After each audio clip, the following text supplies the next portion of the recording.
Aina mpya ya utapeli ambao umenikuta mimi.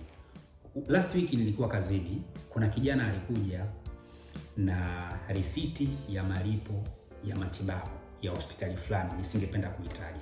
Akaniambia anaomba msaada nimsaidie kufanya malipo kwa sababu anaumwa na namna pekee ya kupona ugonjwa anaoumwa ni kama nitaweza kumsaidia kufanya malipo kulingana na risiti aliyonionyesha. Kwa nilichomwambia, nikamwambia atumie risiti kwa njia ya WhatsApp ili na mimi niweze kufanya malipo. Lakini kama kuna kitu kilikuwa kinaniambia, nikasema hapana, mimi nina marafiki katika taasisi tofauti tofauti. Nikamcheki rafiki yangu mmoja alikuwa anafanya kazi kwenye hospitali hiyo hiyo, nikamtumia ile risiti kwa njia ya WhatsApp, nikamwambia hebu niangalizie validity, yani uhalali wa hii risiti kabla sijaifanyia malipo kwa mujibu wa control number.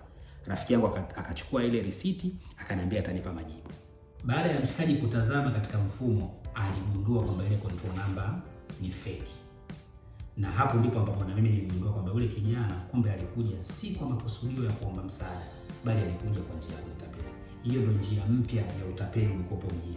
Mimi naitwa Mwalimu Swahibu Boston Karata, mwalimu wa michezo kutoka Cheza Foundation Tanzania. Stay positive, stay active.